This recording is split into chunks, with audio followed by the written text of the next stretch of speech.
Hi guys, this is Anna here, and in this video I'm gonna go through the photo breakdown of one of the photos that I've posted recently. It's from a collaboration that I did with a brand called Six Realms, and we got to do some really cool stuff together. They have some really cool sunglasses and bags, which was what I got to shoot for this. I'll have the link down here for you guys to check it out.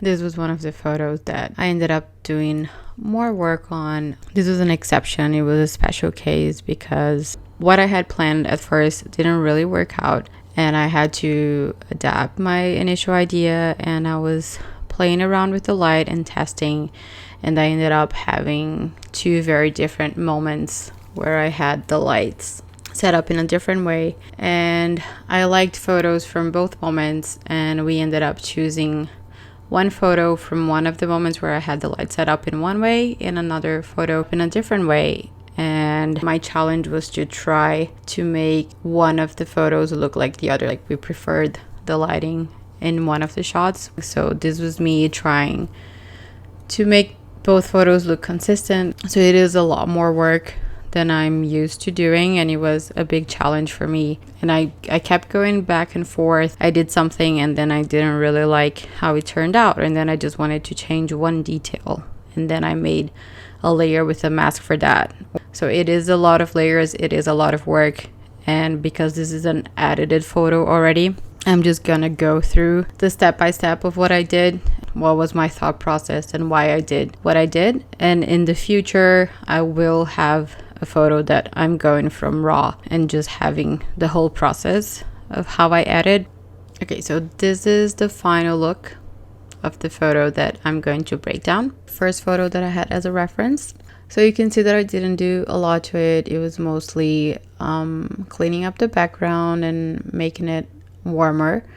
And I had done some work on it already from Lightroom and Camera Raw, so this is not straight out of camera. So this is how it looked when I first started for both photos. Now I'm just gonna go through what I did with this photo that we're going into this video. So the first step that I do for every photo when I bring it into Photoshop is to do the skin, when it's a model photo, of course. And I do that with frequency separation. I know that for beauty there are other methods that are better because you're a lot closer and you can see a lot more detail and texture. For portraits and fashion in general, frequency separation at least works really well for me. And as you can see here, I'm not only using frequency separation for the skin, I also use it for the background and for the wrinkles in the clothes. I'm not really gonna go into depth here with how it works, but it's basically just separating the tone from the texture, and you just work on the tone layer to even out the skin tone or even out whatever you want to have an even color. And on the texture layer, you're gonna preserve the texture, and you can work on any bumps or creases in the clothes or in the background or anything that you want to get rid of. So that's why I like using frequency separation for that, because it's not just skin. The clothes and the background, they are gonna have uneven tones because of the way the light is hitting it and creating lighter areas and darker areas. So if you get rid of the shadow, then the bump is not there anymore. I'm not trying to change the shape of her face or anything. It's just the way that the light is hitting and creating shadows where I don't want shadows.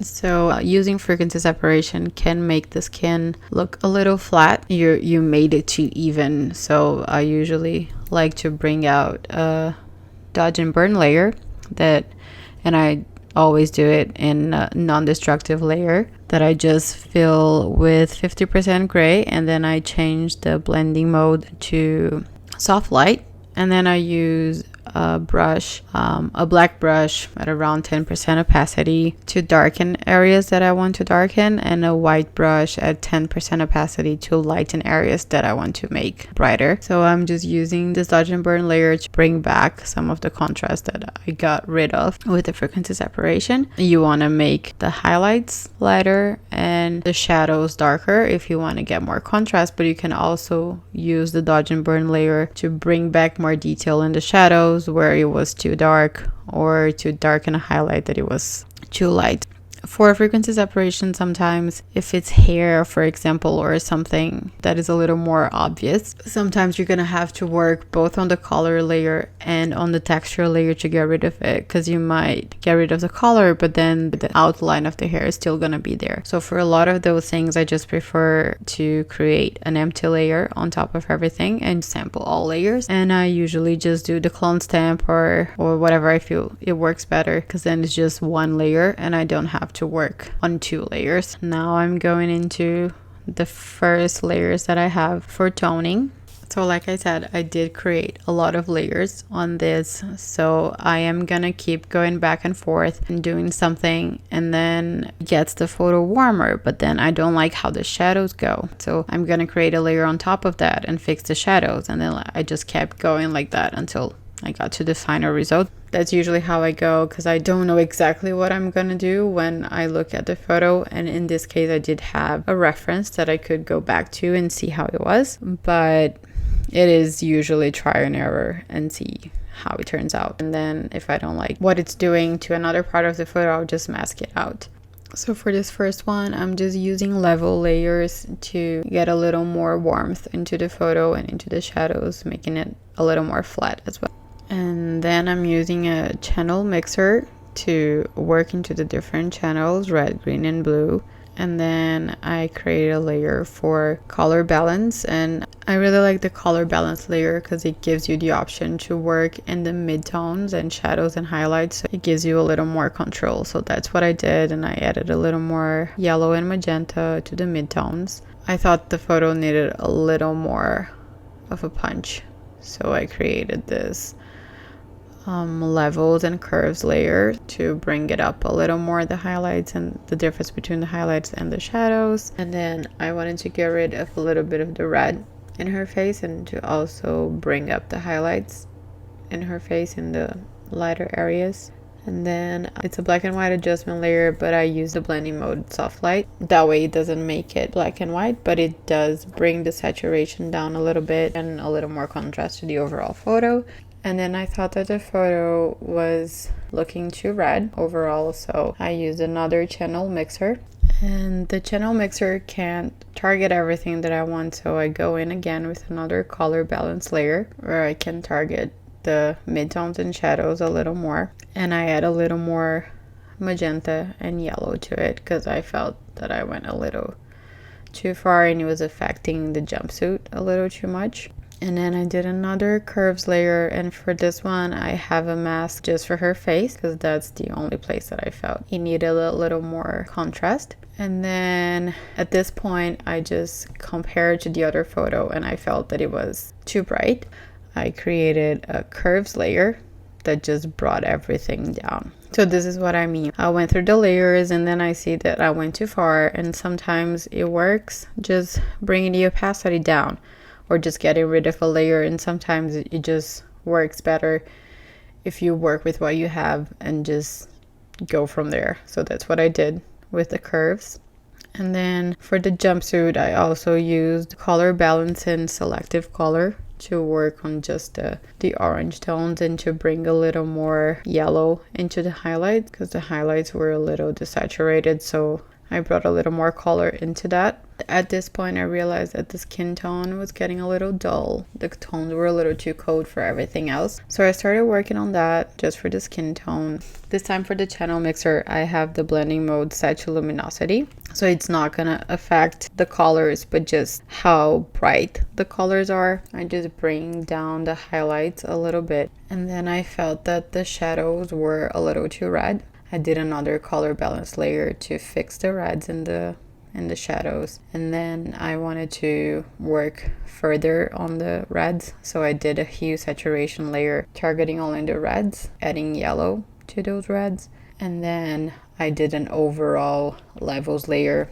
and these are all just for the skin, so I have masks for the skin, and I thought that I changed the color of the lipstick too much, so I used another hue saturation layer just for the reds, and I brought that back too. And now we're going on to the background. So I have levels with a layer mask just for the background, so I'm masking out the body, and the background was looking really dull and not saturated, so I brought back a lot of the warmth that was there originally, and I made it darker as well because it was too light. And then I thought that the highlights were a little too much and it was too much contrast, so I brought that down.